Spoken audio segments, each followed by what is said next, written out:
Hey y'all, I'm Karen Mayer Cunningham, the special education boss. If you've ever felt confused, overwhelmed, or just plain frustrated at the 504 IEP table, you are in the right place. Every week, I'm breaking down the rules, the rights, and the realities of special education so you can walk into meetings informed, empowered, and ready to make real change. And whether you're a parent, a teacher, an advocate, a school-based member, or somebody who's just trying to do right by a student, this podcast gives you straight talk, real answers, and tools that you can use immediately. I'm not here to play politics. I'm not here to play sides. I'm here to train people who sit at the table and teach you how to follow the law, ask the right questions, and protect the rights of students. So go ahead and hit subscribe, share this with a friend, and you know what? Meet me back here every single week. We're not just talking about change. We're making it. Because when you know better, you do better. And when we get it right for the child, we get it right for everybody. Hey, you guys, welcome back. If we haven't met, I'm Karen Mayer Cunningham, special education boss, training everyone that sits at the 504 IEP table to navigate and negotiate successful student outcomes. We are in a series, Important Letters from the federal government, from the Office of Special Education Programs. These are letters that are staples for my advocates that I train and that we use in IEP meetings. Often we use these letters when we're doing a state filing as well. And so this is an important letter. This is February 20th. 2004. And this is a letter to Dr. Parker, and this is about IEEs. IEEs are very important in the special education process. I'm going to give you a little context around my thoughts on IEEs, and then we'll dive into this letter. Often when parents sit in a meeting, it's like everything is either granted to them by the grade school district or it's denied. It's granted or denied. And so an IEE is requested by the parent when you disagree with an evaluation that the school has done or a part of an evaluation that the school has done.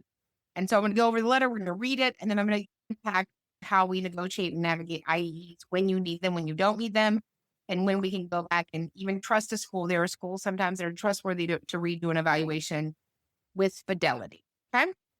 So, dear Dr. Parker, this is in response to your letter to Larry Ringer, Associate Division Director, Monitoring and State Improvement Planning, requesting guidance from the Office of Special Education Programs, OSEP.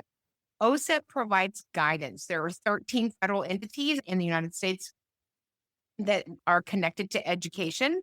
OSEP, the Office of Special Education and Rehabilitation Services, or the Office of Special Education Programs, you want to sign up for their emails for OSEP. They're really good. There are tons of letters that they have put out over the years since special education started, December 2nd, 1975, Educating All Handicapped Children Act. And they are important letters. Why do they put out letters? Because they've got a lot of feedback from people that this is a problem. Okay. So this is in response to requesting guidance regarding an independent educational evaluation, an IEE. An IEE is listed under 34 CFR 300.502 of the regulations implementing the Individuals with Disabilities Education Act, IDEA. Specifically, you ask whether it's permissible for an agency to restrict the parent's choice of an IEE to only evaluators on a list provided by the parent by the public agency, and whether the public agency has the ultimate authority to choose the evaluator. When you request an IEE, so let's say that Danielle disagrees with her son's evaluation. She disagrees with the occupational therapy section. But at the end of the meeting, you would say, I disagree with this evaluation. It's very important that you have the right language. We are often tripped up by language. And then people will start this investigation. Tell me why. There are some other advocates that their response is, I don't have to tell you why. That's not usually my response. But I might say, I don't have a requirement to tell you why, but I'm happy to do that. I disagree with the evaluation. It's data, summary, and conclusion. I disagree with the evaluation. It's data, summary, and conclusion. And that's really all. I don't need to say, I don't like Janet. I've never liked Janet. Janet's never done a good OT in 52 years. We don't need to do all that. You're not there to hurt somebody's feelings. And it could have just been a day where that kiddo was crushing it with Janet.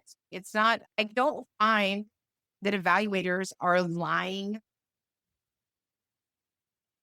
on their evaluations. I don't find that. I do find that there are other circumstances you maybe haven't considered. We've done too much testing. You did sloppy testing. I really don't think that there's lying. It's a snapshot in time. And there's nothing wrong with you disagreeing. One of the things that I teach my advocates, this is a business where we disagree. If you don't like to disagree, don't be a human on the planet or a parent or a teacher or an employee. Like, people disagree. That's part of the human experience. I don't know why we get so upset that I've been with some of y'all and tried to get a restaurant. You can't ever do that, right? So people disagree. It's not that there's nothing unusual about it. Okay.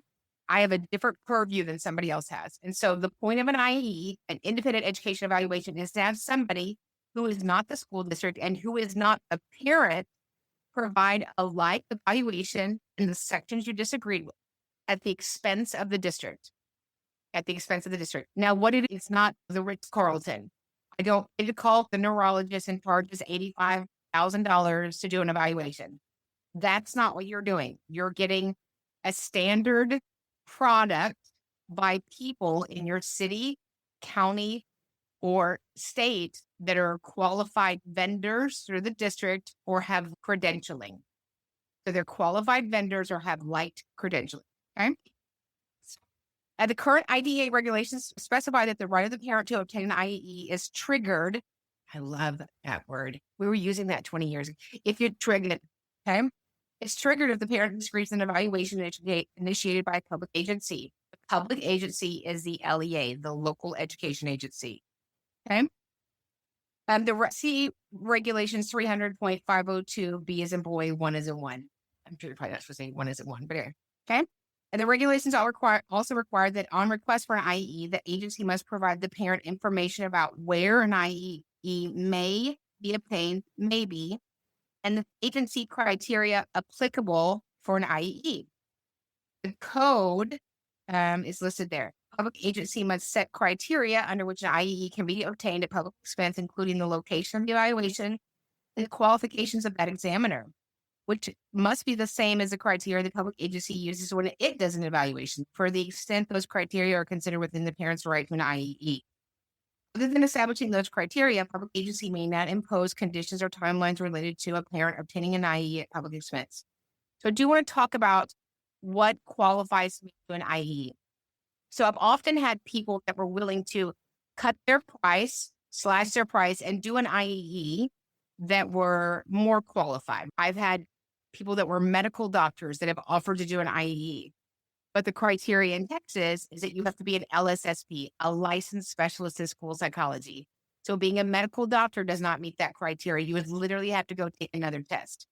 And so I think it's very important that you look for two kinds of people when you're doing an IEE. Somebody that does them consistently, right? So we love Christina, but if she became an IEE provider yesterday, she might be a good evaluator. She might be terrible at writing reports. She might be a really good report writer and a terrible evaluator. So this certainly is something you're going to want to find out from others if that person is used a lot. If you reach out to, this is just Karen's opinion, which is never wrong. If you reach out to an IE provider and they can take you right now, they can take you tomorrow, their calendar's wide open. This is not an oil change, right? You're going to have to wait a little bit. And so the school is probably going to provide you a list of providers. Okay, so I live in Houston. Let's say that my school district, Clear Creek Independent School District, I say with my client, we disagree with the occupational therapy evaluation. They're going to provide me a list of IEE providers. I can choose one of those providers, or I can look on my own for somebody else that does the same type of evaluation and would be able to contract with the district and be able to contract with the district. The district pays for the IEE. The district is paying for the IEE. It is their product. Very important that you know that. So under the federal law, there are no specificity around time, how long it takes, because I had an IEE for a child that was visually impaired take over a year, because it's very rare that you would have providers that do that. And even I'm in a city of 7.5 million people, there's just not that many providers. They're just not, right? And you're looking for somebody that does it and works with that district.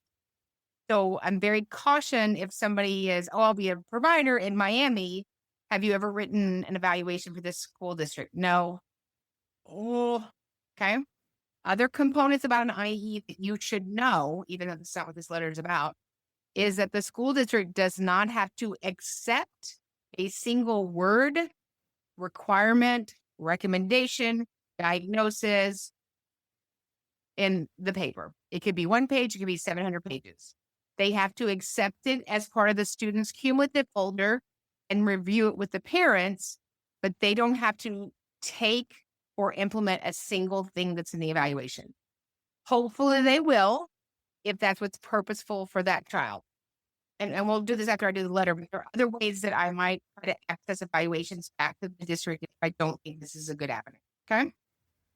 All right, next paragraph. It's not inconsistent with IDEA for a district to publish a list of names and addresses of evaluators, including reasonable cost criteria. This can be an effective way for agencies to inform parents of how and where they may obtain an IEE. In order to ensure the parent's right to an independent evaluation, it is the parent, not the district, who has the right to choose the evaluator that will conduct the IEE. We recognize that this is difficult, particularly in a big district, to establish a list that includes every single qualified evaluator that meets the agency's criteria. Therefore, when enforcing IEE criteria, the district must allow parents the opportunity to select an evaluator who is not on the list but meets criteria set by a public agency. So I just want to pause here for a minute. I was in, where was I? So it was Southern Florida. And we had 3 IEE providers, and every one of them said with this district, they don't pay. Oh, so while they were vendors on the school district, their counties in Florida, I don't know why. They're counties, but they're districts. Okay. Every one of them was like, I don't want to do that because they don't pay. So that's something that you can't overcome as a parent. That parent wanted to pay cash for the IE provider. No, we don't do that. The IE is provided at the expense of who? The district. Or maybe Cindy says, it's $2,700. The school district only pays $1,600. Me and my husband will pay the other $1,100. No, we don't do that either. We don't do that either. So your district, depending on where you are, Wyoming probably spends a little bit less than New York City. It's just math. But they're not going to be some crazy number. It's not going to be $10,000 the district is spending on evaluators. So you should know that as well. Nor is it something that the parent can write a check for. We want to make sure that your parent, or if you're the parent, you're not impeding the evaluators' processes or their outcomes. You don't want to go, I'm calling Whitney. She's my sister-in-law. If she's, don't say that. If she, don't say that. Don't say that. Okay. And then next, in addition, when enforcing IEE criteria, the district must allow parents the opportunity to demonstrate that unique circumstances justify the selection of an evaluator that does not meet agency criteria. So again, I was having a student that needed an IEE for a vision assessment.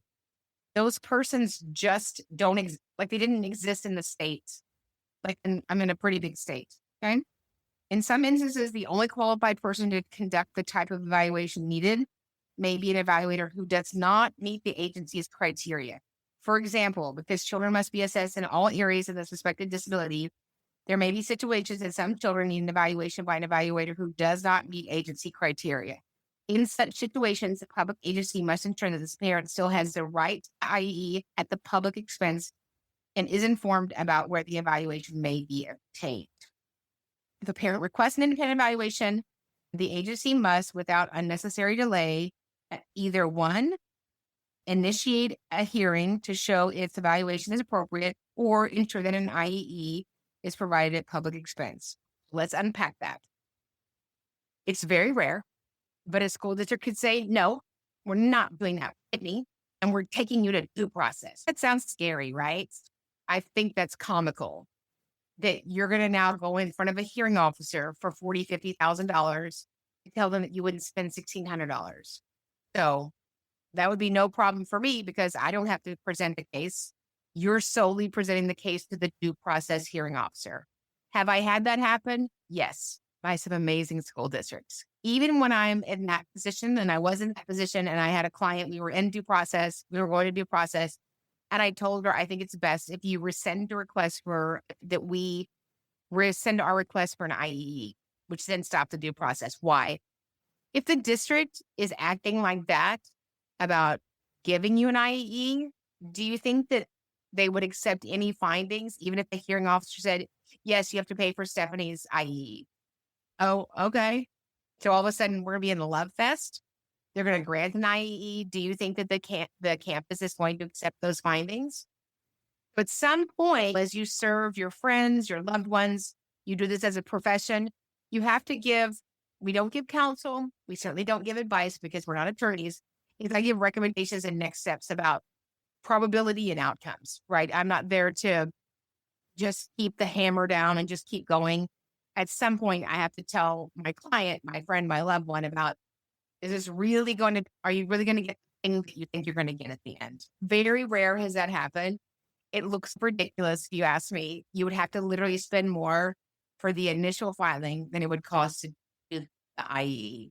But sometimes districts get all in their feelings. I think you guys know those districts. Let's see. So let's say, I'm going to give you an example, and I've had this. They told Danielle, you cannot have the IE, and then they never file a due process. What would you do? So I reach out to them. I'm like, I know you're the director of Yahoo Independent School District. We haven't received our docket number for going to due process.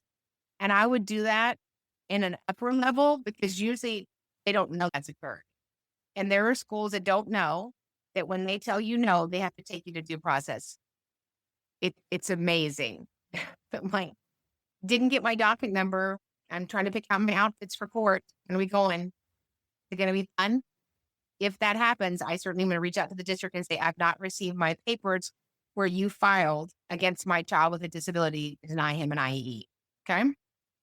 And then the last paragraph, it says, but if the public agency chooses not to initiate a due process hearing, it must ensure the parent is reimbursed for the evaluation. Okay. Excuse me. At your request, we reviewed the guidance provided by the California Department of Education, CDE. We recommend California add to its guidance after the first sentence. The parent, not the district, has the right to choose the evaluator on the list. And when enforcing IE criteria, the district must allow parents the opportunity to select a qualified evaluator. Often these letters also encompass an SEA, a state education agency, California, who has their own OCR office. They just get their own. That's how amazing they are. I hope that, just like it says, we hope that find this explanation is helpful. If you have further questions, you can just call Dale.